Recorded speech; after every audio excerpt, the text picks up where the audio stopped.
Saya mau cerita dulu bagaimana kami dari dalam pelayanan youth, dulu kami sempat berfokus kepada event. Dan kami berpikir bahwa kalau event itu adalah salah satu strategi yang terbaik yang kami bisa buat. Dan sehingga kami hampir setiap bulan kami bikin event. Ya, bayangkan kalau bikin event itu bukan cuman habis pikiran, habis tenaga, habis dana banyak juga. Tapi kami lupa bahwa kami buka pintu depan supaya orang bisa masuk, tapi kami nggak benahi pintu belakangnya. Nah, sampai kami akhirnya pikir enggak nih. Kayaknya event saja tidak bisa cukup untuk melayani generasi ini. Nah, saya coba lihat tempat-tempat yang lain, mereka bikin event yang keren-keren gitu ya. Kalau saya pikir kalau gereja kita ngadu event sama yang di luar sana bisa lebih liar, di luar sana bisa lebih seru, mereka bisa bikin apa yang mungkin gereja nggak bisa bikin. Nah, jadi saya pikir-pikir kalau hanya berfokus kepada event, akhirnya kita nggak jadi gereja yang nggak sehat. Nah, berangkat dari situ kami mulai fokuskan mengenai pemuritan. Karena kami tahu bahwa pemuritan itu adalah yang terpenting yang gereja harus punya di dalamnya. Nah, tolong saya dengan slide boleh, di depan saya slide boleh nggak? Tolong dibantu dengan slide supaya saya bisa ini, supaya lebih enak.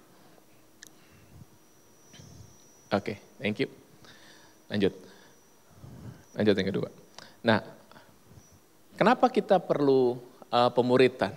Kenapa kita perlu pemuritan?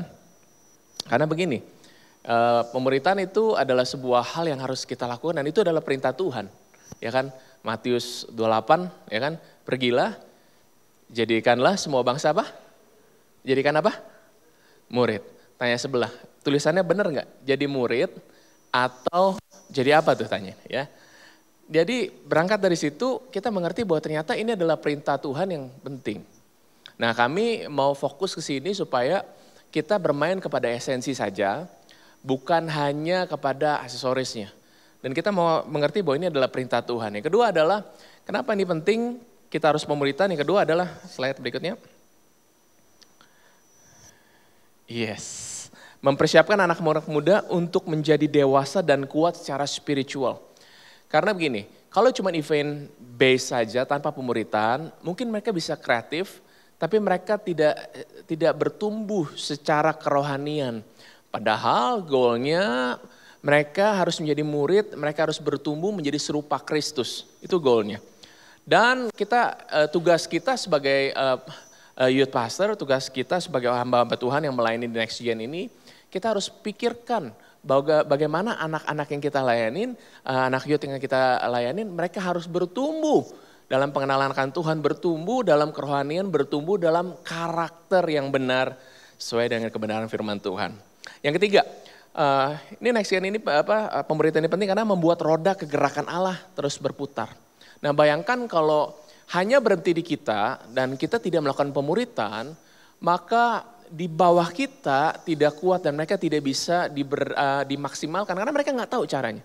Sehingga waktu nanti dibutuhkan untuk leadershipnya berpindah tangan, mereka nggak bisa buat banyak hal karena mereka nggak pernah dikasih tahu.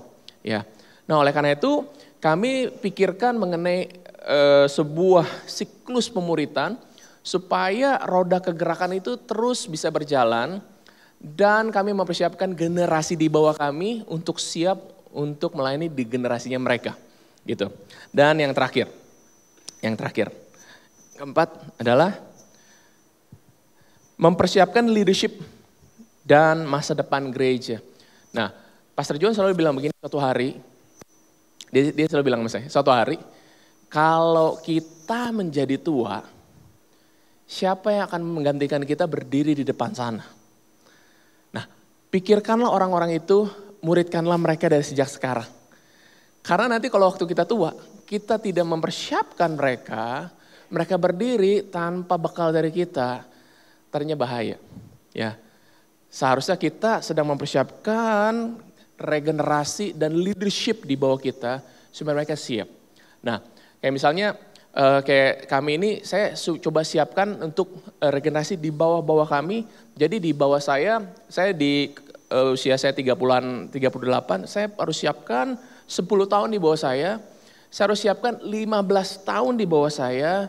Sekarang saya lagi konsentrasi bagaimana bangun di bawah 20 tahun di bawah saya. Sehingga saya punya siap dalam jenjang-jenjang usia supaya siap untuk leadership di masa depan. Jadi suatu hari dibutuhkan, ya mereka udah siap untuk mengambil bagian dalam kepemimpinan yang ada di dalam gereja. Jadi ini yang kenapa kita perlu melakukan pemuritan. Tuh. Terus bagaimana caranya? Bagaimana caranya? Yang pertama adalah, multimedia boleh ikutin saya terus. Yes. Bagaimana cara pemuritan efektif? Yang pertama adalah membuat yang belum menjadi bisa. Sederhana kan? Pemuritan itu membuat yang belum bisa, jadi bisa. Kalau orang yang kita muridkan itu dia nggak bisa berdoa, tugas kita adalah ngajarin bagaimana dia berdoa. Jadi dia bisa berdoa.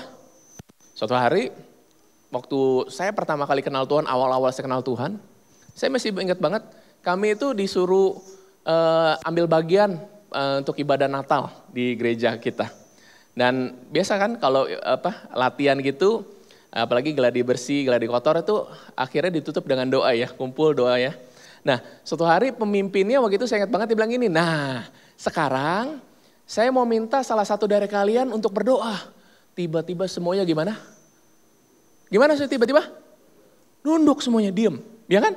Tahu, kenapa nunduk? Karena kenapa? Karena mereka nggak bisa. Saya iseng di belakang ya kan, teman saya gede, saya dorong, wah dia maju ke depan. Terus pemimpin bilang, iya kamu yang berdoa. Saya masih ingat dan tidak pernah lupa apa yang didoakan hari itu. Dia berdoa begini, dengerin baik-baik. Tuhan, hening. Tuhan, hening. Dan kita di belakang kakak ketawa. Nah, wajar dia begitu, ya.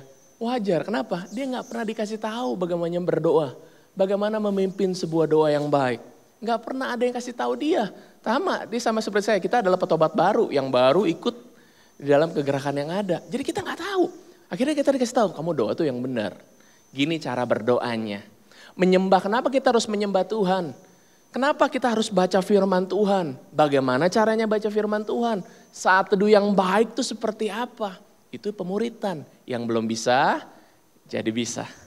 Nah saudara, saya melatih teman-teman orang-orang leadership yang di bawah saya, mereka untuk bisa berkhotbah. Karena saya percaya begini, ini yang saya percaya di gereja kami bahwa kami benar-benar memperhatikan makanan apa yang diberikan kepada jemaat. Kalau saya bapaknya, jemaat ini anak-anaknya, saya sebagai bapak mempersiapkan makanan yang baik buat anak-anak saya, betul ya? Kalau yang bapak ibu yang orang tua pasti ngerti, anak saya doyan makan gendut-gendut lagi ya. Jadi saya perhatikan apa yang mereka makan supaya mereka bisa bertumbuh dengan sehat dan mereka bisa jadi mencapai potensi maksimalnya. Sekarang anak saya 9 tahun yang besar, tingginya 145 tahun, beratnya 60 kilo. Ya, tinggi besar gitu ya. Nah kenapa? Makanannya. Kalau bapaknya dulu makan tempe, anaknya makan keju, ya kan? Saya mau kasih yang baik buat anaknya. Nah begitu juga dengan jemaat ini saya mau kasih yang bagus supaya jemaat bisa. Tapi suatu hari saya akan jadi tua juga kan. Saya kan gak nyambung, jadi saya harus prepare yang bawah-bawah. Jadi saya ajarkan, khotbah tuh begini. Kamu mesti tahu, khotbah itu apa yang mereka mesti mengerti dan apa yang mereka harus lakukan. 2 poin renungkan, buka pembukaannya gimana, penutupnya gimana saya aja. Kita latih lagi, kita latih. Jadi yang belum bisa, jadi bisa. Nah sekarang kami naikkan beberapa pemimpin pengkhotbah muda. Saya bilang gini, oke sebelum kamu khotbah 30 menit, saya latih kamu khotbah 3 menit dulu. Jadi saya kasih rolling, dalam seminggu sekali ada 3 menit yang khotbah.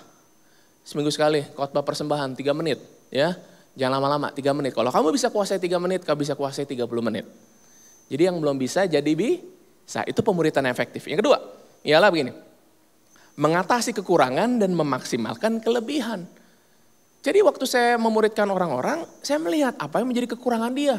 Kalau itu kekurangan dia saya mesti lihat pasti ada kelebihannya. Saya maksimalkanlah aja kelebihannya dia.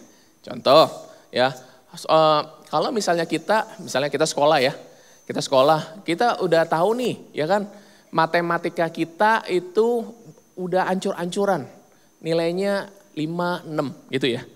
Tapi bahasa Inggris kita 8, 9. Kira-kira yang mana yang kita mau usahakan lebih baik? Yang mana harus kita usahakan lebih baik? Yang mana kira-kira? Yang mana kira-kira? Halo? Apakah ada kehidupan? Yang harus kita usahakan gini, yang merah ya paling nggak jangan merah lagi dah, ya ngepas aja nggak apa-apa, yang penting lewat. Tetapi yang kita bisa tambahkan, kita polkan sampai potensi maksimalnya dia. Jadi waktu saya memuridkan, saya melihat ada kekurangan, ya udah kita jangan paksain kekurangannya, tapi saya maksimalkan apa yang dia punya. Ya, kalau saya tahu nih orang ini detail, saya akan minta dia hal-hal yang detail. Kalau orang ini adalah people person, saya akan kasih tanggung jawab di mana dia adalah yang kuasai people person. Kalau orang yang people person saya kasih tanggung jawab detail, berantakanlah dia.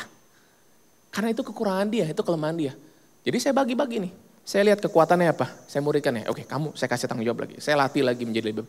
Jadi saya punya, misalnya saya punya tim khusus untuk administrasi dan keuangan. Karena dalam proyek-proyek itu saya kan harus lihat financial controlnya harus kuat nih. Saya tunjuk satu orang aja, uang urusan dia, satu bank out dia.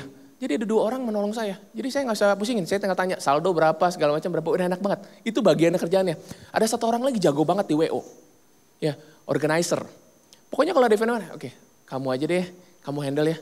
Dia langsung bisa tuh menolong saya. Jadi tahu what to do-nya, ngapainnya. Ada yang jago di misalnya di multimedia, oh saya tahu nih. Oke, saya kasih kesempatan dia lebih banyak lagi. Karena apa? Dengan waktu saya memuridkan dia, saya memaksimalkan potensinya menjadi lebih baik. Ya, yang ketiga, bagaimana pemuridan efektif ialah membangun manusia seutuhnya. Yaitu apa saja? Slide berikutnya adalah head, hand, dan heart. Kalau kita mau memuridkan, kita nggak bisa cuma satu titik, tapi ada head, hand, dan heart. Apa tuh head? Head ialah knowledge-nya. Ya, kita harus bawa mereka bertumbuh dalam knowledge-nya. Makanya seperti workshop seperti ini, seminar, itu adalah membuat supaya kita head-nya nih, penuh nih, head-nya nih. Kita punya pengetahuannya. Tapi pengetahuan saja nggak cukup kan? Ya kan?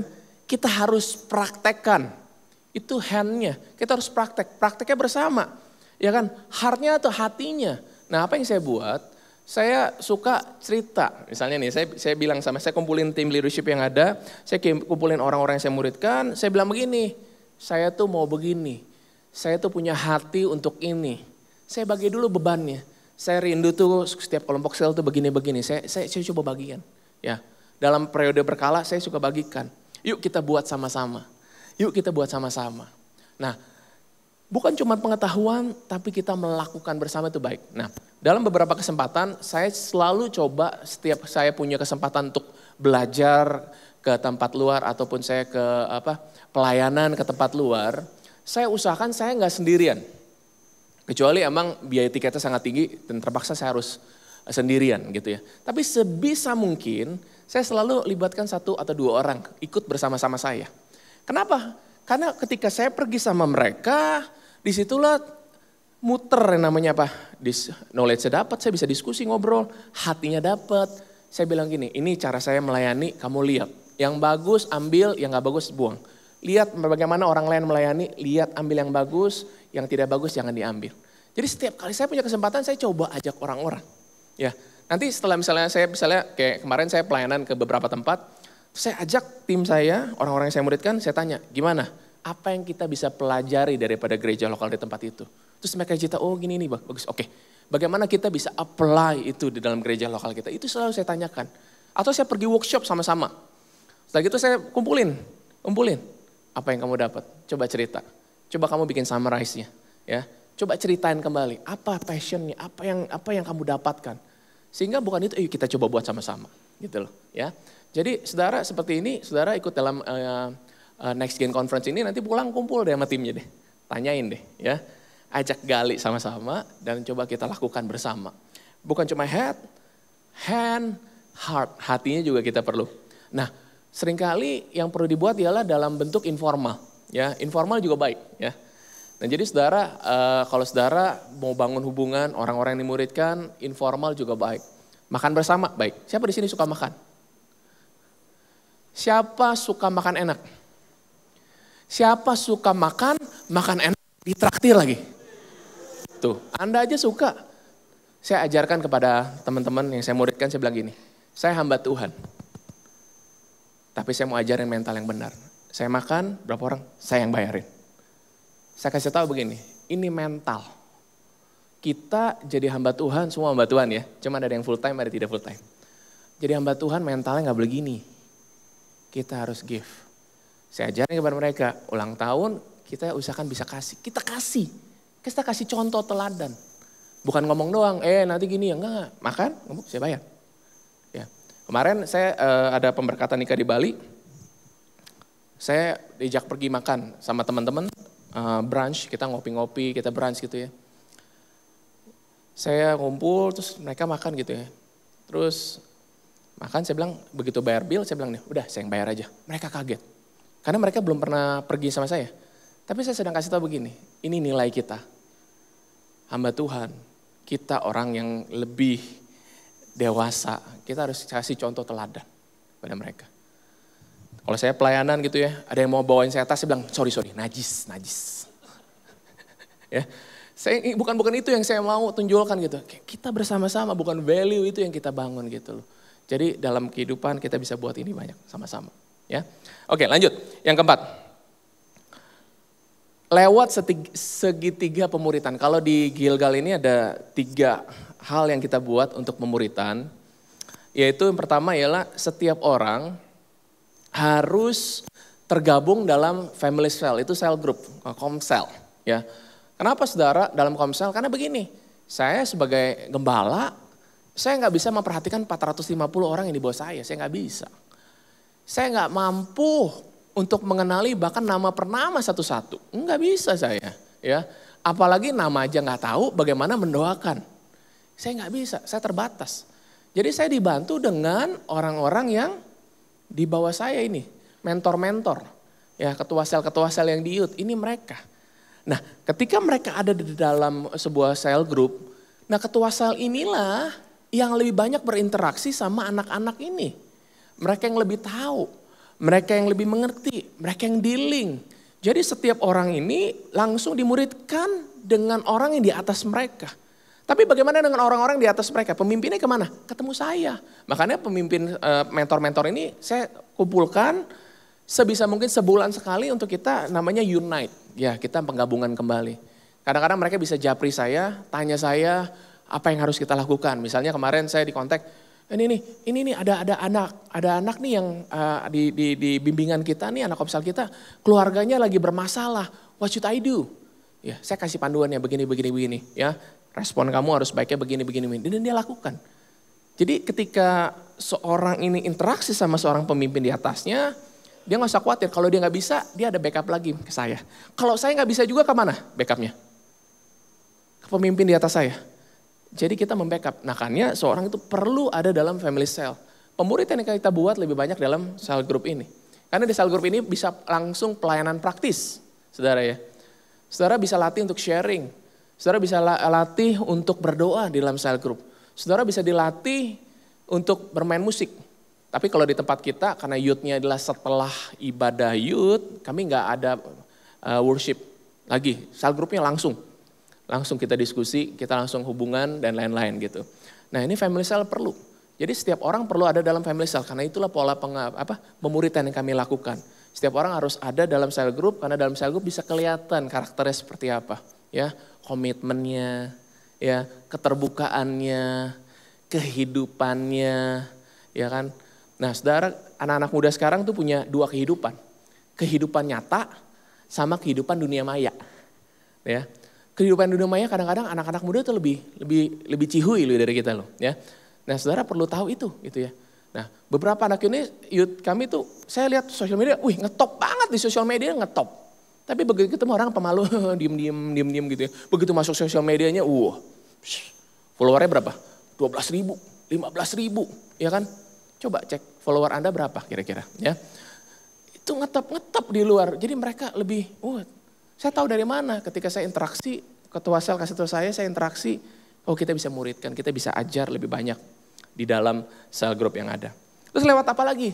Kelas pemuritan dasar, itu Grow 101. Setiap orang yang di Gilgal ini, mereka kalau mereka mau dipercayakan lebih untuk melayani atau mereka mau istilahnya mereka mau bertumbuh, Minimum mereka harus ikut kelas namanya Grow 101 ini. Kelas ini adalah kelas basic, diajarkan bagaimana sih, kenapa kita harus berdoa. Bagaimana caranya berdoa, apa itu doa puasa, bagaimana cara doa puasa. Kenapa pujian penyembahan itu penting, bagaimana caranya. Kenapa kita harus dibaptis, dan kapan waktu yang tepat dibaptis. Baptisan Roh Kudus, kita bagaimana caranya ngusir setan, ya kan. Udah tahu caranya ngusir setan? Ngusir ini. Setan, lu keluar nggak? Kalau lu nggak keluar, gue yang keluar, ya kan? Nah, saudari saya ingat banget tuh, teman saya dia leader, di kontak sama anak selnya. Dia bilang, kak, bisa datang nggak kak? Kenapa? Pembantu saya di rumah kerasukan kak. Ya, matanya merah kak, udah wow, gitu, udah kerasukan. Terus saya bilang, saya nggak bisa datang, tapi saya kasih tahu kamu caranya gimana. Diajarin tempat lewat telepon. Ya, begini cara. Iya. Akhirnya dia bisa lakukan tuh. Bisa loh. Ya. Tapi dia sudah tahu basicnya dia karena panik. Dia bingung, dia mesti cari di mana? Dia cari sama sel grupnya, pemuritannya jalan, ya kan? Terus lewat apa? Lewat ibadah. Nah, saudara, lewat ibadah kita lakukan pemuritan juga, saudara. Lewat firman yang kita berikan. Nah, saudara, dalam khususnya kami, saya ini sebagai gembalanya, saya khotbahnya tuh enggak ini ya, saya khotbah nggak panjang-panjang maupun juga nggak yang susah-susah. Saya selalu sharingkan apa yang paling nggak mereka bisa bawa pulang gitu lah. Karena begini, saya contoh gitu ya, saya kalau ikut ibadah, kalau saya dengar pendetanya ngomongnya ya muter-muter, terus membingungkan, saya pulang juga pusing. Anak youth, suruh dengerin 30 menit, pusing. Nanti akhir zaman, malaikat sorga akan bercucuran datang. Bala tentara sorga akan, anak gila nih, ngomongin apa lu, ya kan? Kita aja lagi galau di sekolahan ya kan. Besok mau ujian belum bisa, aduh materi, teman di sekolah ngebully. Kita anak-anak bingung, confused.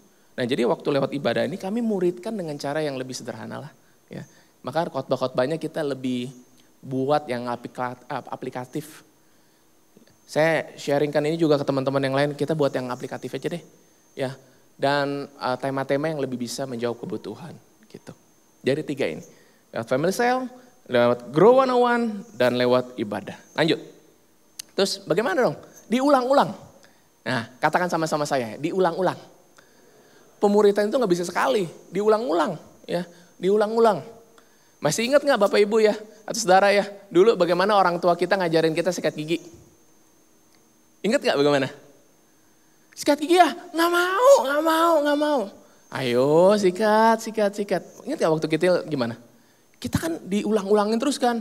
Ayo makan buah, nggak mau. Ayo dirayu-rayu lagi, diajarin gitu ya. Sampai akhirnya sekarang perlu gak diajarin sikat gigi? Coba lihat gigi sebelahnya ya. Aman kan? Gak perlu kan? Sekarang bisa melakukannya. Kenapa? Diulang-ulang. Firman Tuhan ajarkan kita, ajarkanlah itu berulang-ulang. Jadi ingatin terus. Kadang-kadang orang lupa, suka nggak inget.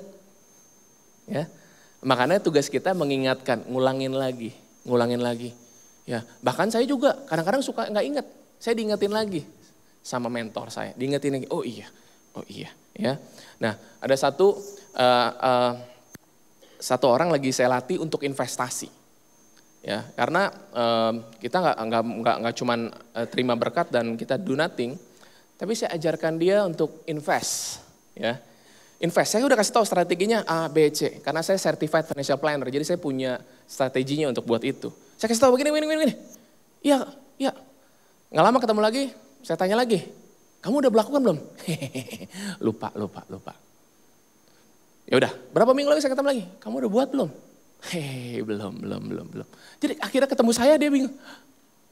Invest ya. Iya, saya kasih tahu. Saya mau ngajarin kamu mengenai investasi, bukan keuntungan saya. Tapi kamu udah lewatkan 1 tahun di mana investasi kamu bisa bertumbuh. Keuntungannya untuk kamu. Terus saya mikir, bener juga. Nah, ngulang-ngulang. Sama dengan orang-orang yang saya tanya, gimana kamu kehidupan kerohanian, baca firman, hari ini bolong sih gitu ya. Kenapa? Sibuk Kak. Ya udah ya, kamu bangun lagi ya, mesbah kamu ya. Udah baca apa? Udah menyembah belum? Udah doa belum? Hari ini sibuk gitu ya. Ya, ingetin ya, diulang-ulang. Kamu gimana? Udah sharing belum kebenaran sama orang lain? Ajakin mereka kenal Tuhan. Belum, ingetin. Karena orang lupa suka nggak ingat gitu ya. Tugas kita ngingetin. Karena kita juga bisa lupa kan? Siapa di sini yang selalu ingat terus? Nggak pernah lupa. Nggak pernah, ada yang nggak pernah lupa? Lupa ya, ada ya, sama dong kayak saya berarti ya. Jadi ini yang kita buat, ya kita ulang-ulang, gak salah sih. Ulang-ulang aja, ulang-ulang. Yang terakhir begini, yang terakhir adalah setelah kita buat ini, langkah-langkah ini adalah kita muridkan generasi selanjutnya. Setelah saudara berhasil, artinya bertumbuh dimuridkan, saudara perlu sharing itu kepada yang lain. Saudara bisa muridkan kepada yang lain.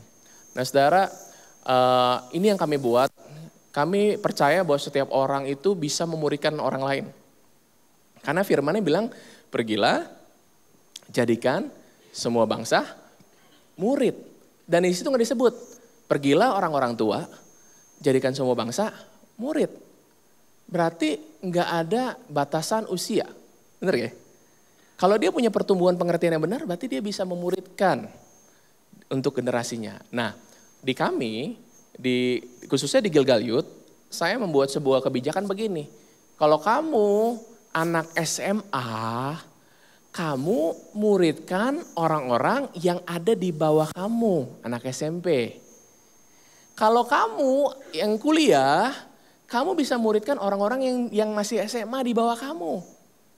Kalau kamu adalah dewasa muda, sudah berkeluarga, muridkanlah orang-orang yang mahasiswa ini. Jadi saya libatkan mereka bahwa setiap level jenjang bisa berfungsi dengan baik. Gitu. Jadi mereka bisa memuridkan. Nah dari langkah-langkah 6 langkah ini kita review ya, multimedia ikutin saya. Mulai dari yang pertama ya, ikutin saya. Dan setelah itu saya akan panggil teman-teman yang akan ada duduk di depan. Nah kita bisa diskusi. Untuk itu yang pertama ialah pemuritan adalah membuat yang belum jadi bisa. Ya, jadi kita mesti latih ya. Ajarin. Terus yang kedua adalah mengatasi kekurangan dan memaksimalkan kelebihan. Yang ketiga adalah membangun manusia seutuhnya lewat apa? Head, hand, dan heart. Ya. Lanjut yang keempat. Bagaimana caranya lewat segitiga pemuritan? Kalau di tempat kami, cell group, Grow 101, dan ibadah. Yang kelima adalah diulang-ulang ya. Katakan sama-sama saya. Diulang-ulang. Yang terakhir adalah diregenerasikan kepada generasi selanjutnya. Saya undang teman-teman saya. Mereka adalah orang-orang yang sudah berhasil, bukan saja mereka sudah dimuridkan, tapi mereka berhasil memuridkan generasi lagi di bawah mereka. Ya, oke, saya undang teman-teman boleh maju ke depan. Yang saya kemarin siapa aja ya? Ya, silakan maju ke depan. Nah, yang menarik begini, ada satu orang dia udah ikut dengan kami udah sekian lama, dan untuk usianya dia seumuran sama saya ya, tapi menarik begini, yang melekat sama dia adalah anak-anak umur 13, 14, 15 tahun. Bayangin tuh. Bisa nempel sama dia. Dulu masih lebih kecil, anak 11 tahun bisa nempel sama dia. Dan anggotanya banyak ya. Ini kita berikan aplaus juga untuk leader-leader yang ada. Kalau saya sebut mereka namanya mentors ya, mentors. Jadi mereka adalah orang-orang yang di atas bapak-bapaknya, yang di bawah anak-anaknya ya.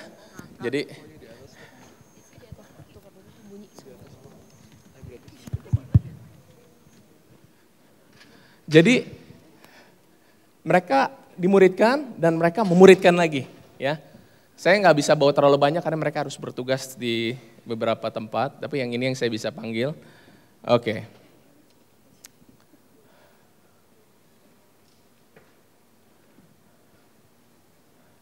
Silakan duduk. Oke. Kita mulai dari siapa? Kita mulai dari Michael. Michael, anak-anak kamu mana Michael? Oke. Ini Michael, one of my team. Dan melalui Michael, lahir beberapa leader-leader baru ya. Michael boleh cerita berapa banyak leader yang kamu sudah hasilkan? Termasuk yang di luar negeri yang lagi sekolah ini kita.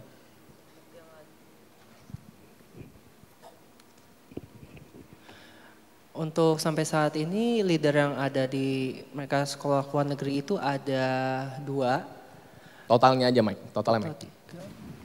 5. Ada 5 leader di bawah dia. Jadi Michael ini usia berapa Mike? 23 tahun. Datang ke gereja kami dari sekolah minggu masalahnya, teens. Ya. Dari kelas 5 SD. 5 SD. 5 SD kami muridkan, dia sekarang attach dengan saya. Sekarang dia one of the leader di youth. Dan melalui dia ada lahir 5 orang. Hari ini datang berapa? 3? Hari ini ada 2. Ada 2 ya. Ada 2 yang datang. Dan dari 5, ada 5 orang yang dihasilkan leader loh ya, leader. Jadi bayangkan kalau 1 orang di belakang mereka ada 10 aja, berarti total ada 50. Ada 50 ya. Dan coba sebelahnya Fani.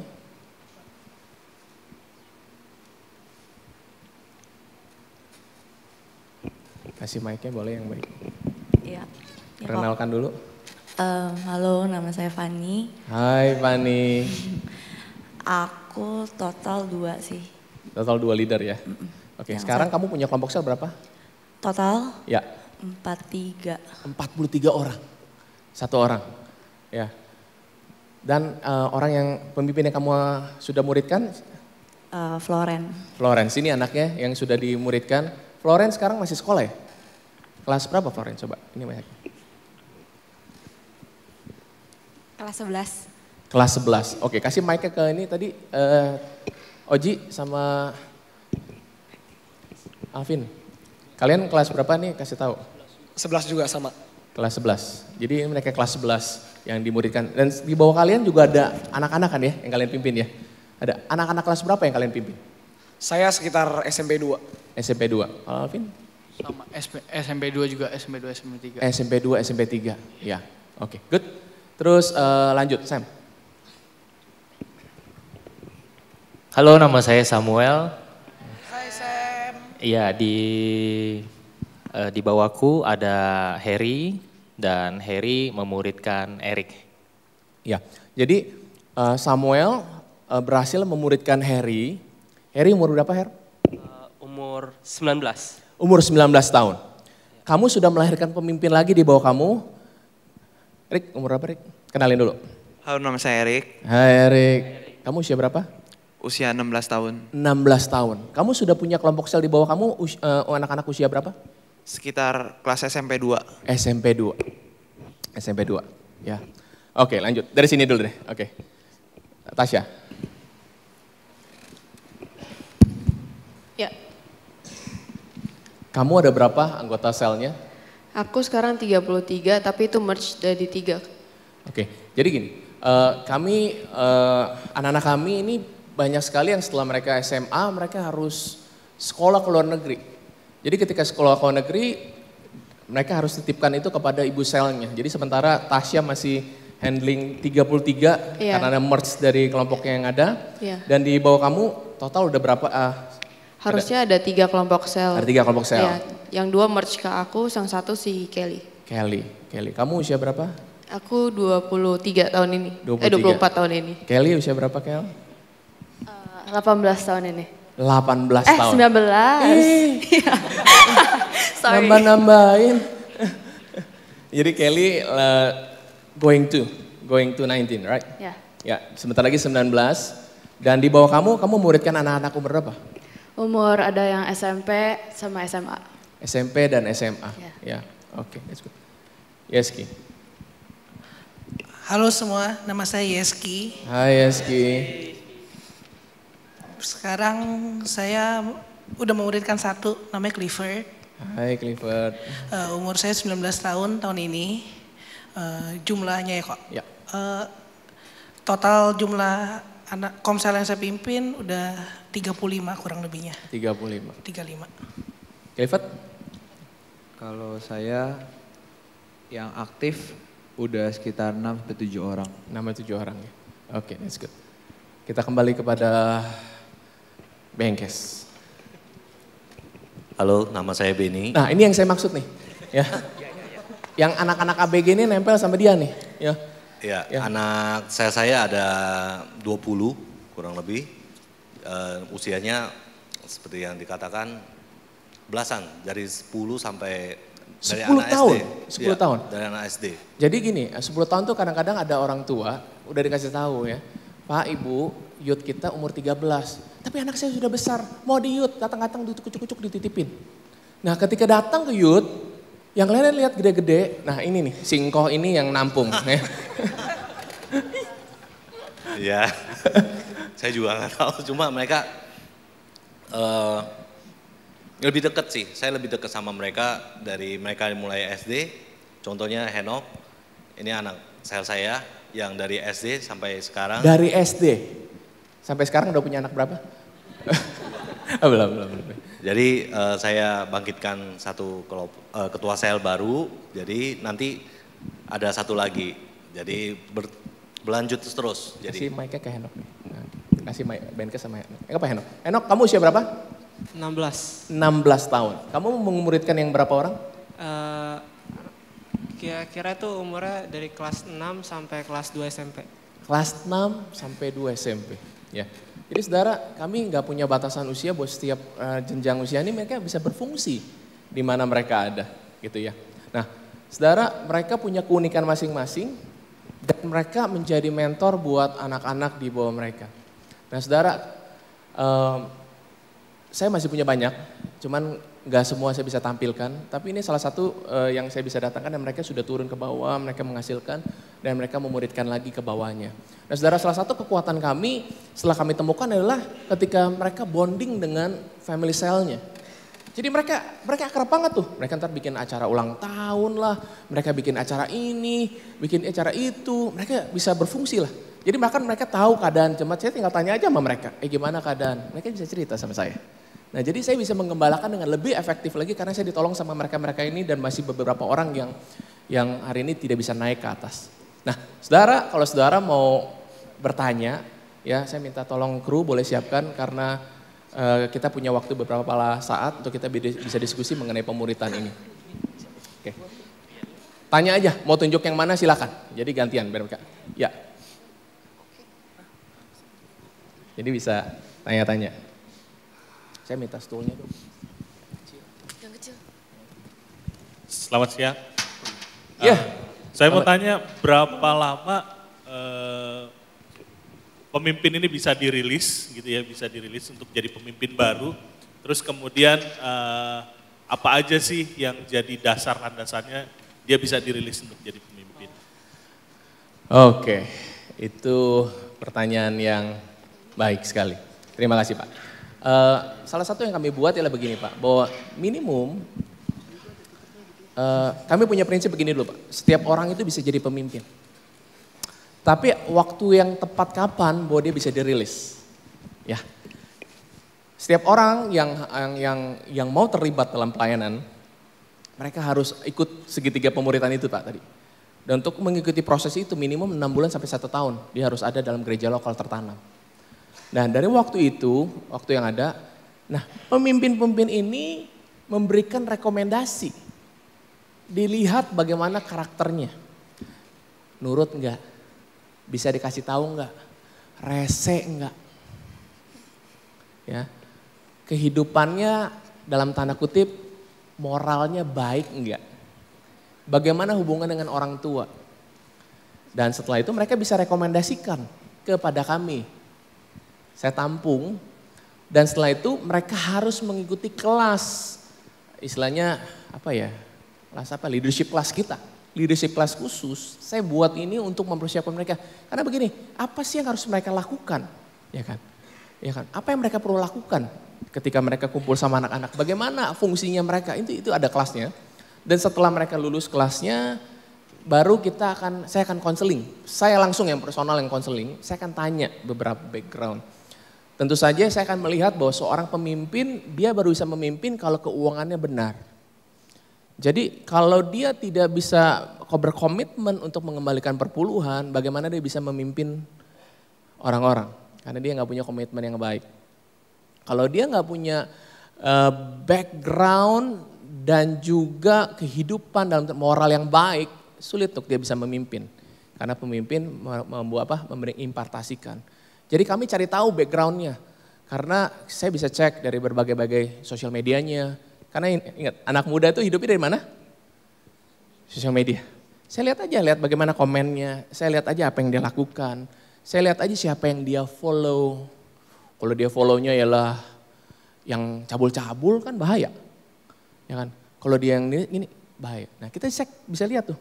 Kita bisa lihat apa yang dia lihat. Lihat dari sosial media, lihat dari keuangan, dan lewat dari diskusi. Saya ngobrol sama mereka, apa sih yang mereka rindukan, apa sih yang, ceritain dong ke sekolahnya bagaimana. Saya lihat lagi keluarganya bagaimana. Setelah itu saya berdoa Pak.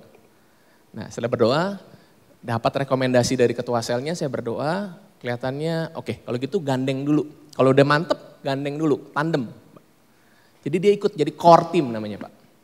Core team bersama-sama lihat, karena murid kan saya buat, kamu lihat, ya kan, saya buat, kamu bantu, kamu buat, saya bantu, ya kan, dan kamu buat, saya lihat.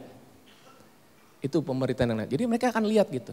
Jadi kita buat juga namanya pelatihan-pelatihan berkala supaya menolong untuk lebih ke teknis dan juga kepada skill. Tapi prosesnya itu berapa lama Pak? Kita nggak ada satu panduan dan kita lihat kebutuhannya Pak. Kalau emang sudah siap ya kita rilis Pak. Jadi proses itu paling cepat 1 sampai 1,5 tahun, paling nggak 2 tahun siap untuk memimpin Pak. Itu yang kami harapkan. Karena kami juga tidak mau terburu-buru untuk segera merilis, tapi kita mau lebih bijaksana untuk itu. Boleh Pak, kena charge 25.000 tapi.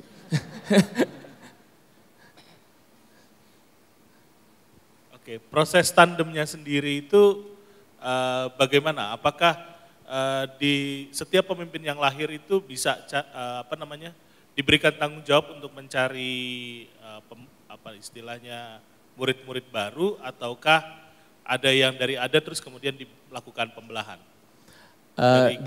Oke, silakan itu aja Pak. Oke, pertanyaannya apakah dari kita cari, apakah itu yang kita kasih? Betul. Semuanya Pak kita minta Pak. Jadi kadang-kadang anak-anak muda datang, ada yang datang karena diantar sama orang tuanya, ini tolong titip ya. Nah itu kita titipkan di dalam sel group. Tapi ada juga mereka yang datang berkomunitas. Misalnya dari satu sekolah ada 3-4 orang datang. Tinggal kita cariin sekolah mana yang kira-kira mendekati dengan populasinya mereka. Kita coba kenalkan kepada mereka. Karena komunitas ketemu komunitas, gandeng rame-rame akan lebih nyambung Pak. Nah jadi saya punya tim pastoral, ada Samuel, ini yang sama satu lagi orangnya lagi di bawah namanya Erik. Dia yang tugasnya melihat kalau muka-muka baru Pak. Karena muka baru di gereja tuh gampang dideteksi. Cengok, beda, bengung, ini muka-muka baru. Nggak tahu mau kemana, langsung grab aja Pak. Ya, kita langsung panggil dan kita buat segala cara. Ada yang kita bilang, yuk kita coba kenalan dan lain-lain. Kalau nggak kita langsung panggil, langsung kita kenalin kepada komunitas yang lain. Karena sebenarnya kita mau bangun hubungan dulu Pak. Nah, terlepas nanti orang itu mau ada apa tidak, itu urusan keduanya Pak. Yang penting kita bangun jembatan dulu supaya mereka tahu bahwa ketika mereka datang, mereka punya teman, mereka punya komunitas di mana mereka bisa diterima dengan baik. Gitu. Nah, karena ini yang kita buat, kami buat survei statistik secara masih roughly, kita kurang lebih 85% kita sudah terkoneksi, terhisap dalam sel group di youth. Nah, sisanya 15% gimana? Ada anak-anak yang mereka tidak bisa untuk komit. Kenapa? Karena mereka ibadah, mereka dijemput orang tua harus pergi. Mereka nggak boleh pulang malam, mereka dijemput dan lain-lain. Jadi kita nggak bisa touch karena orang tua dan nggak mungkin kita batasin orang tua. Tapi 85% mereka terhisap dan kelompok-kelompok yang ada. Dan mereka akhirnya yang pertama kali datang malu-malu. Karena ketemu dengan mereka yang agak malu-maluin sedikit. Langsung connect. Ya. Bahkan, tapi jangan kasih tau ya sama orang tuanya ya. Suka nggak mau pulang Pak. Karena mereka nyaman di sini ya. Kami kondisikan tadi ada suasana baik, tapi ditambah gini, bukan cuma suasana yang nyaman, tapi mereka punya komunitas, mereka punya teman, di mana mereka bisa berbagi dan rasa aman. Itu dengan mereka-mereka ini Pak. Gitu. Ya, mudah-mudahan bisa menjawab. Oke. Ada lagi yang mau bertanya? Ada yang mau tanya pada mereka? Ya.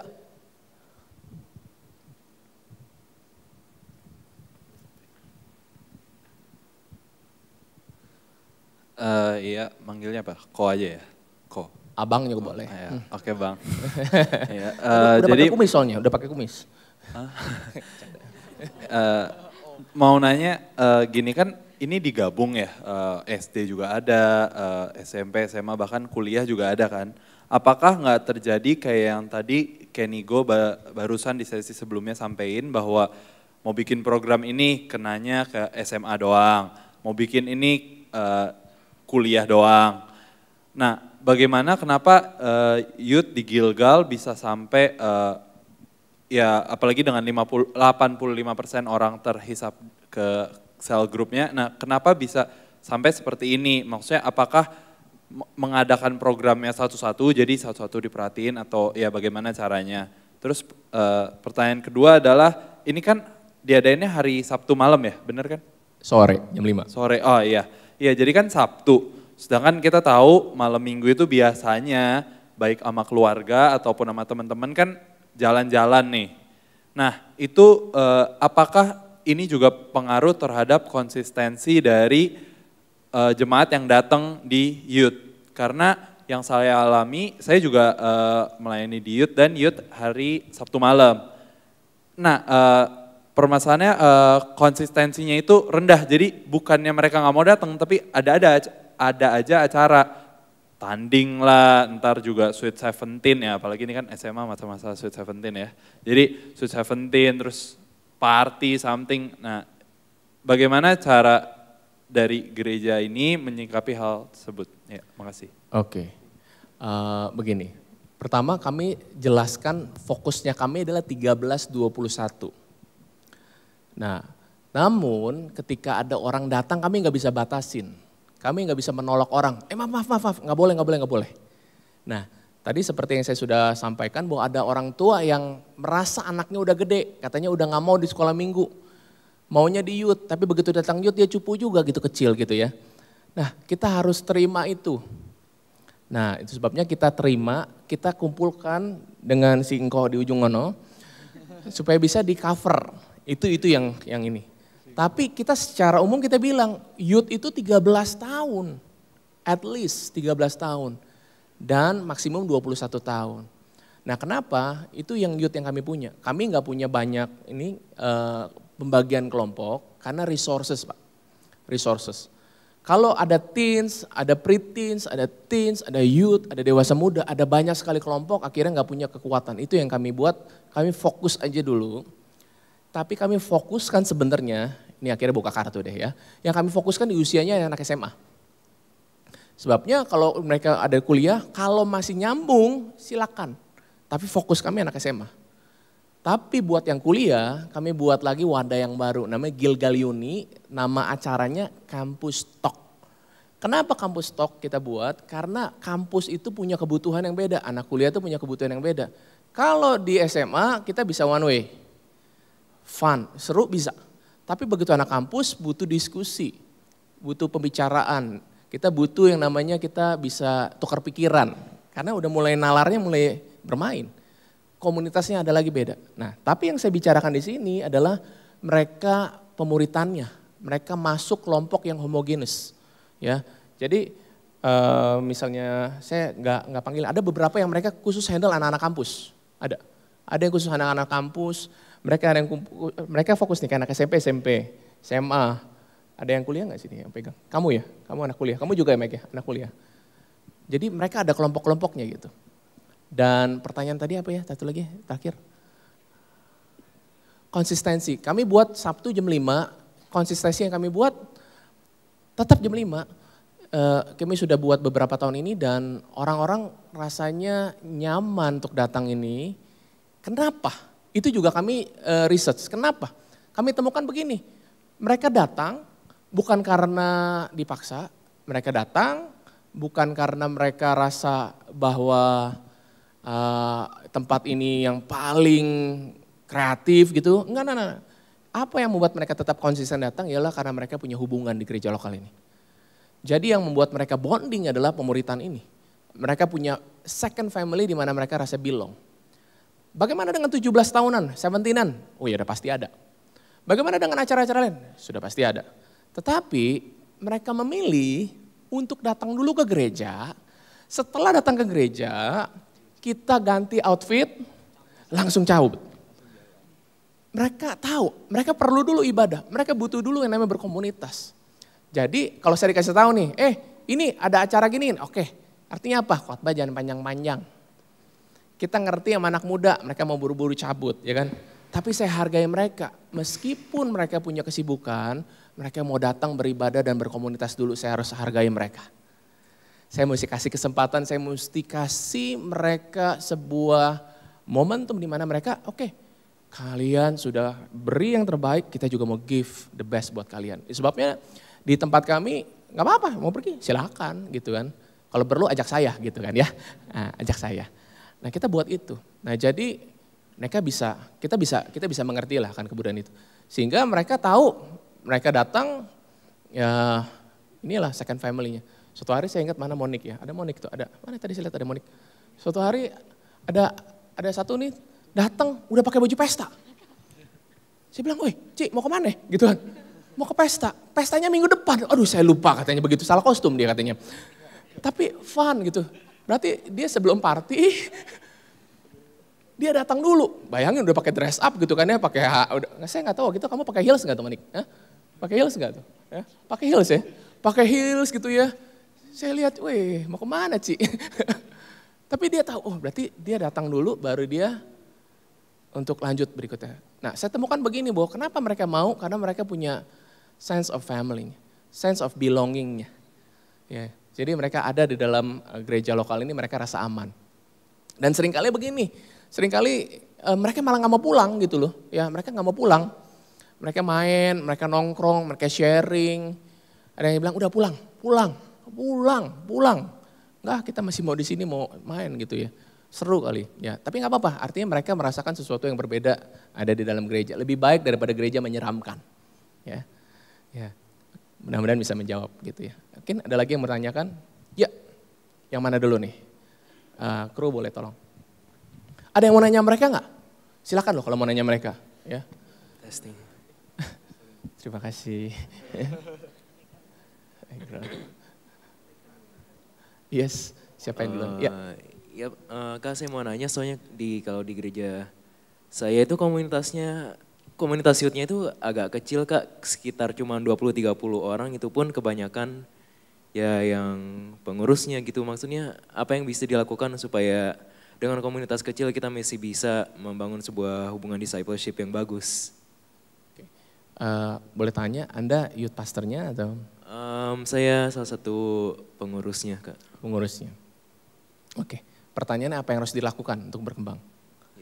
Lakukan yang sudah dibahas di sesi-sesi ini, sesi kemarin, aplikasikan, saya percaya pasti akan berkembang.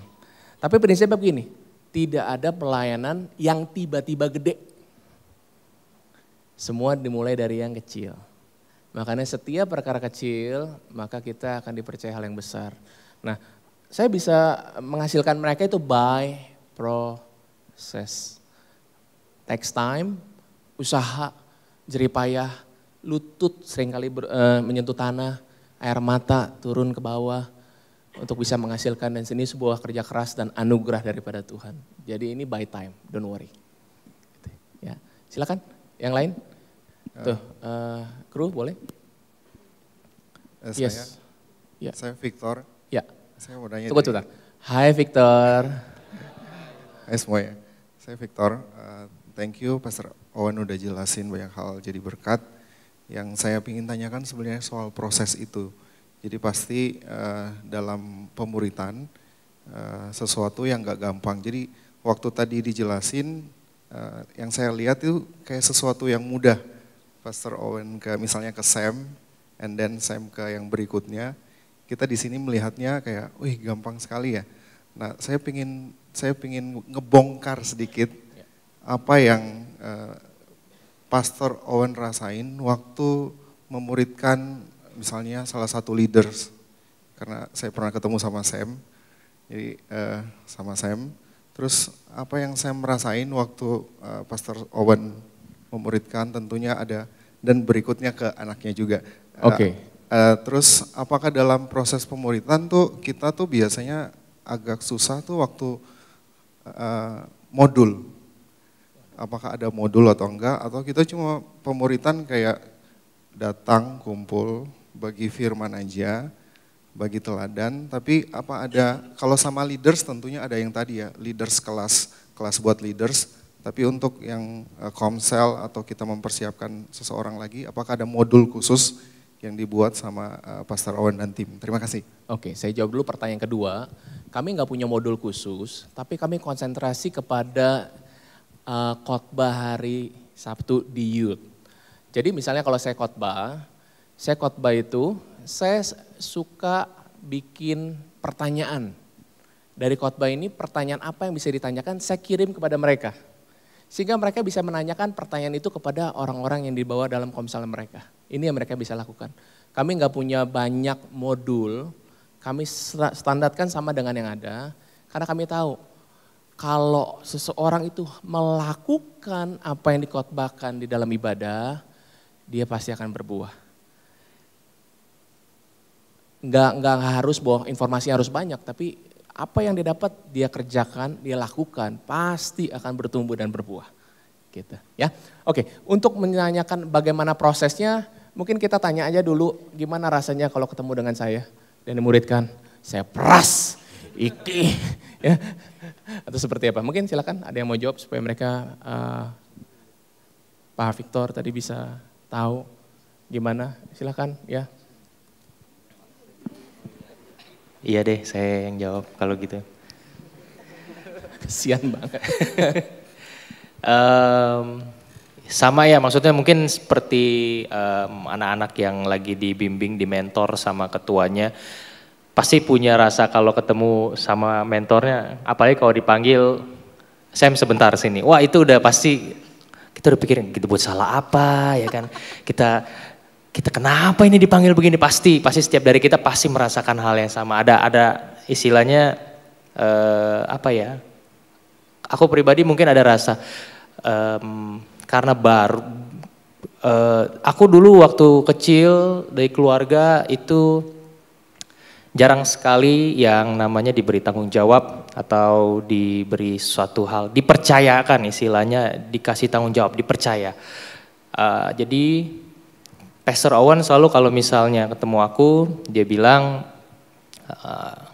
lu bisa, lu punya potensi yang luar biasa, tinggal lu lakukan kerja keras. Jadi yang aku dapat dari Pastor Owen itu, waktu Pastor Owen memuridkan ke aku, dia sudah lakukan dulu, lalu aku lihat, oh begini caranya, lalu dia bantu aku untuk melakukan, lalu saat aku melakukan, Pastor Owen evaluasi hal seperti itu. Untuk pertama kali aku ambil langkah pertama, pasti first step, contoh misalnya diminta untuk handle kelompok, itu pasti aku takut, karena pertama kali itu wajar, pertama kali pasti aduh takut. Tapi Pastor Owen bantu dan Pastor Owen beri yang namanya ruang kesalahan. Karena buat setiap dari kita, untuk pertama kali ambil satu tanggung jawab yang baru yang belum pernah kita lakukan, pasti pernah melakukan kesalahan. Sama seperti mungkin Pastor Owen waktu dulu diberi tanggung jawab dengan Pastor Juan, pasti pernah melakukan kesalahan, sama setiap dari kita pasti pernah. Tapi Pastor Owen lakukan itu, aku diberi ruang kesalahan, jadi aku belajar dan aku jadi merasa, oh aku dipercaya. Jadi aku merasa ada seseorang yang bilang, kamu bisa lakukan itu dan bisa dipercaya. Jadi itu yang buat jadi motivasi aku untuk aku bisa lakukan itu ternyata, dan begitu aku lakukan emang bisa gitu. Ketakutan yang aku alami waktu itu ternyata cuman ya rasa takut yang berlebih, dan itu sejak saat itu aku mulai taat apa yang Pastor Owen percayakan ke aku lakukan. Dan ya kalau setiap kali aku mungkin bingung gimana caranya, ya Pastor Owen bantu, aku tanya konsultasi gimana, seperti itu. Oke, satu lagi mau dengar ke bawahnya ya? Satu lagi, berarti Hari. Halo, nama aku Hari. Hai Hari. Oke, untuk prosesnya itu sebenarnya kalau aku itu sebenarnya tergantung tipe-tipe orang juga. Kalau aku itu orangnya tipe orang yang harus dicemplungin gitu, ibaratnya. Aku tuh orangnya pemalu banget. Jadi tetap nggak langsung dicemplungin juga sih, tapi kan pasti kayak contohnya misalnya disuruh pimpin doa dulu di kelompok, dari simple thing. Kalau nggak testimoni, nggak usah sharing dulu, kita kayak testimoni, kamu udah ngalamin apa aja gitu, jangan sharing satu topik gitu. Jadi proses itu by step juga, ya awalnya juga ketakutan banget gitu, sampai pas aku ngomong suasananya itu awkward banget gitu. Jadi tapi aku belajar sesuatu dari hal itu, soalnya itu memang proses yang harus kita lewati gitu. Ini kayak ibaratnya kayak ya pas kita mau mencoba sesuatu, pasti ada momen-momen di mana kita melakukan kesalahan gitu. Jadi itu kesalahan itu pasti wajar, tapi yang terpenting itu diberi kepercayaan. Kayak kalau Sam percaya kalau aku bisa, itu yang terpenting sih, yang buat aku melakukannya gitu. Ya, itu. Thank you. Kami buat penjangkauan sekolah, ini agak menyimpang sedikit, tapi saya mau bicara mengenai pemuritannya. Kami buat penjangkauan sekolah, dan apa yang saya buat, saya harus ketemu sama kepala sekolah ataupun guru agama atau guru BP. Jadi yang saya buat, saya masuk penetrasi ke sekolah-sekolah dan saya ketemu mereka. Tapi saya ingat, saya nggak pergi sendirian. Saya ajak nih teman-teman nih, ikut saya. Lihat apa yang saya katakan, lihat bagaimana how I deal with them, ngomongnya bagaimana, diskusinya gimana, lihat. Dan suatu hari saya dikasih kepercayaan untuk bicara di sekolahan, muridnya dikumpulin, kurang lebih ada 1.000 siswa. Saya dapat waktu kurang lebih 30 menit untuk bicara di situ. Saya bilang nih, kamu ikut saya, kamu liatin saya gimana. Saya cerita, saya sharing, saya khotbah gitu ya. Udah selesai gini, saya waktu itu ngajak Samuel, Sam, udah lihat kan gimana caranya? Oke, sekarang kamu yang buat, saya lihat. Saya muridkan dia gitu. Kamu lihat ya, kamu buat, kamu ngomong gitu. Kamu yang kenalin diri, saya nggak memperkenalkan diri ke sekolah-sekolah. Kamu yang kenalin diri, gimana? Suatu hari ada satu sekolah, international school, mereka butuh untuk sharing di Christmas mereka pakai bahasa Inggris. Saya bilang, kamu Sam, kamu yang maju. Hah, kaget ya? Aduh gimana nih? Bahasa Inggris nih? Mesti khotbah bahasa Inggris nih. Ya karena yang murid-muridnya English speaking sama gurunya orang Filipin. Saya bilang, kamu maju. Saya ngeliatin kamu. Aduh jangan saya. Kamu kan udah lihat saya bisa. Nah kamu pasti bisa. Saya dorong, saya liatin. Saya yang bagiin flyer di sekolah-sekolah gitu ya. Saya bagi-bagiin gitu, saya kayak ajudannya dia gitu kan. Dia yang maju, ini Pak pendetanya Pak gitu ya. Jadi dia ngomong, wah bisa tuh ternyata. Emang pertama kali melangkah pasti ada ketakutannya. Nah sekarang saya ke sekolah-sekolah, saya hampir percayakan kepada dia, Sam kamu ketemu ini, ketemu, masuk. Kalau ada khotbah sekolah, kamu masuk sekolah, kamu masuk. Saya kasih kesempatan buat mereka untuk masuk. Saya bilang, kamu udah lihat kan saya gimana? Sekarang kamu bisa, kamu lakukan. Itu proses yang saya lakukan. Kadang-kadang saya evaluasi, saya kasih tahu dulu. Ini yang harus dilakukan, panduannya ini. Ini yang kamu perlu lakukan, ini yang jangan kamu lakukan. Ini goalnya, bagaimana kamu mengembangkannya. Saya kasih panduannya. Sehingga dia dengan mudah bisa untuk mengerjakannya. Kalau kita hanya dilepas, namanya dicemplungin doang. Tapi saya mau di-guide. Supaya bisa menolong orang-orang yang kita percayakan lebih punya panduannya. Dan kalau mereka buat salah, saya mau kasih tahu bahwa saya ada di sini. Saya nggak lempar batu, sembunyi tangan. Saya ada. Berarti kalau ada apa-apa yang digantung saya tetap. Nah, tapi saya kasih ruang kepercayaan buat teman-teman yang ada untuk mereka bisa berkreasi untuk itu. Ya, oke, pertanyaan terakhir mungkin ya, tinggal sisa dikit. Oke, oh udah di belakang dulu, berarti mungkin terakhir yang ini. Iya silakan. Hai, nama saya Kevin. Hai Kevin. Saya dari Bandung. Jadi di gereja kami sama model discipleship-nya juga. Kami ada small group abis ibadah gitu, dan yang pengen saya tanya gimana sih cara youth teens mentors itu bangun bonding sama anak-anak sampai mereka bisa terbuka, sampai mereka bisa menganggap mentorsnya itu adalah role model mereka dan mereka bisa cerita ke mentorsnya itu gitu. Terus yang kedua, itu yang pertama ya? Ya itu satu ya.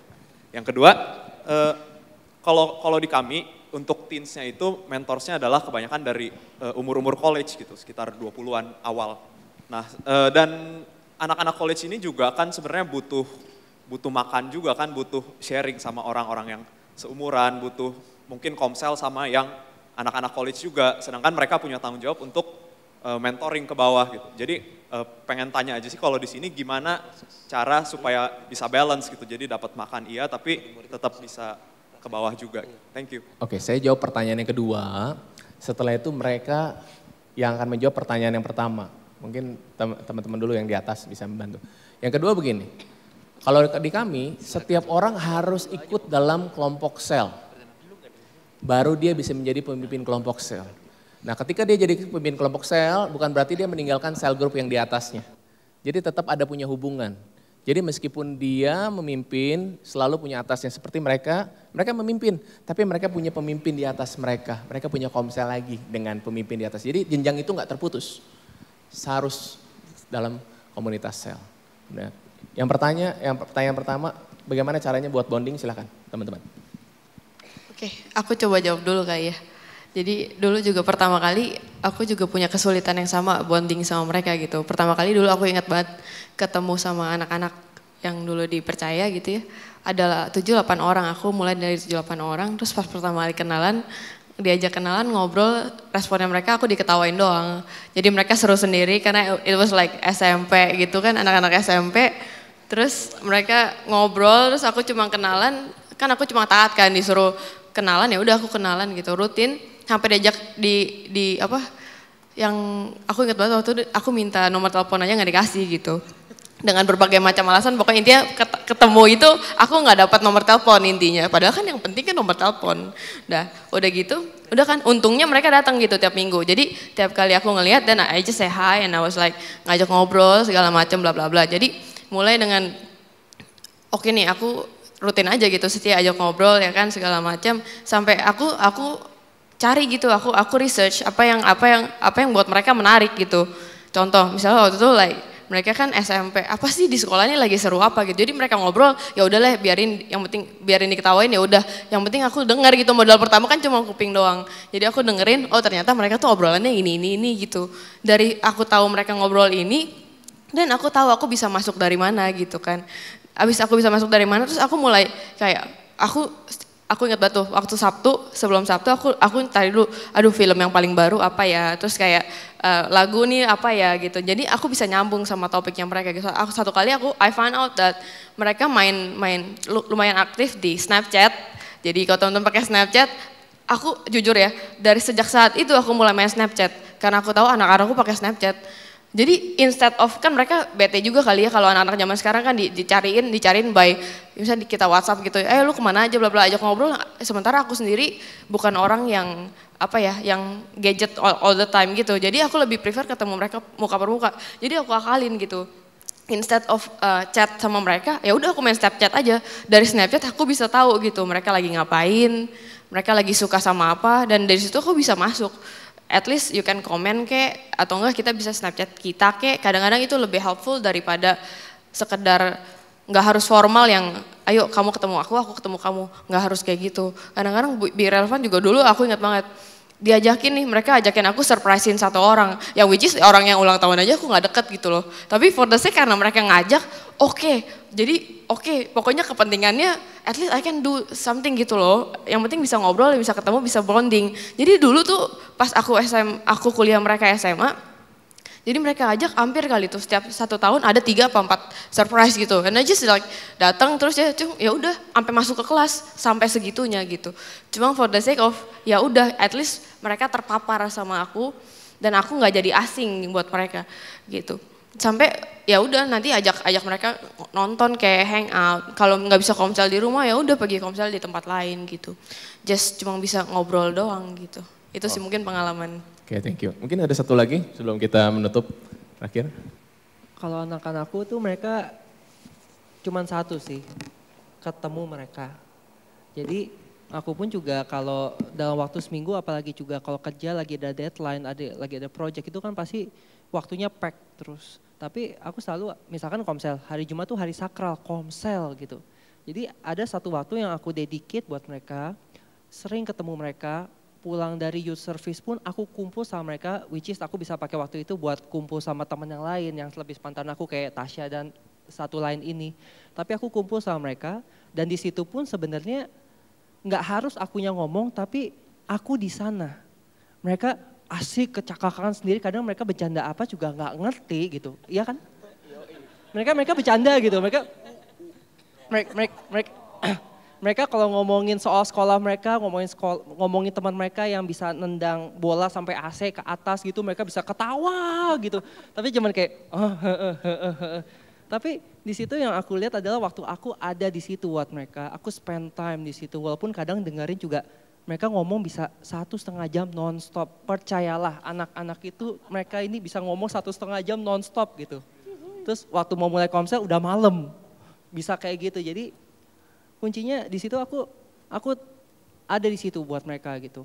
Dari misalkan tadi ada satu anak nih, dia tuh komsel tuh on off. Tapi waktu aku coba bisa pergi sama mereka, ada anak ini juga ngobrol aja, ngobrol, nggak memaksakan.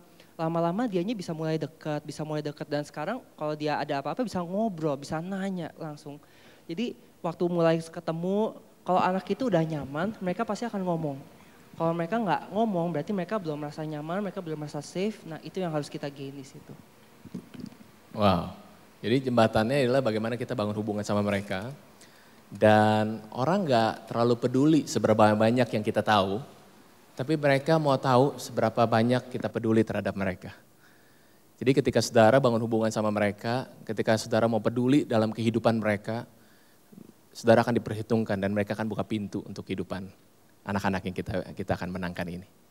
Ya, mudah-mudahan bisa menjawab dan saya berdoa supaya pemuritan bisa dilakukan dalam gereja lokal saudara dalam bentuk dan cara yang sesuai dengan kebutuhan gereja lokal saudara. Dan kalau tahun depan kita berjumpa lagi, saya berdoa supaya pertumbuhan terjadi, ya, kegerakan anak-anak muda terjadi di tempat gereja lokal saudara. Amin. Kalau boleh kita tutup dalam doa, boleh? Oh, satu. Terakhir. Soalnya saya takut mereka sudah lapar. Oke, terakhir tadi saya janji terakhir. Yes. Oke, sorry.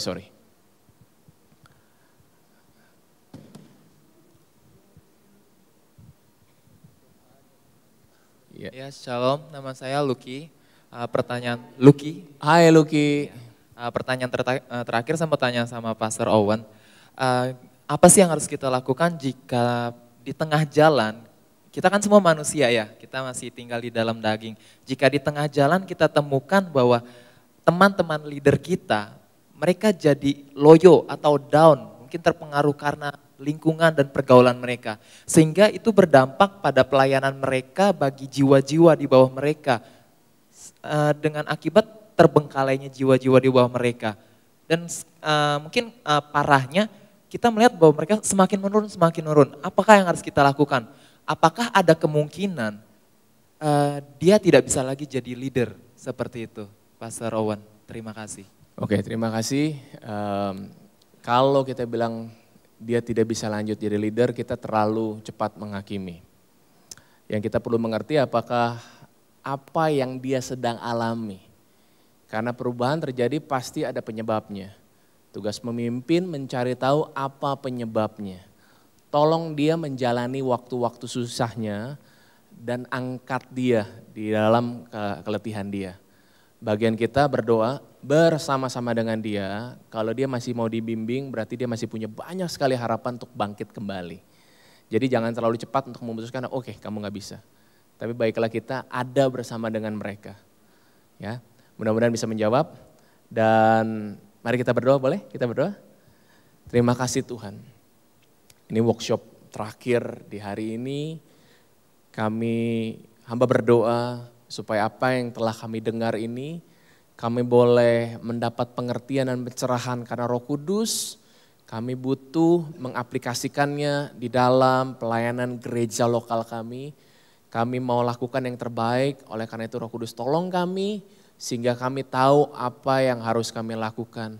Ketika kami pulang, kami berkoordinasi dengan tim, dengan leadership yang ada. Kami diberi hikmat bagaimana membangun komunikasi yang baik, membangun tim yang baik. sehingga kegerakan next generation ini mulai berjalan di dalam nama Tuhan Yesus. Terima kasih Tuhan, dan kami akan melihat tahun depan kalau kami berjumpa lagi dalam Next Gen Conference, kami akan mendengar kesaksian begitu banyak pertumbuhan, kegairahan, ada hal-hal yang baru yang diceritakan oleh rekan-rekanku di tempat ini di dalam nama Tuhan Yesus. Amin. Amin.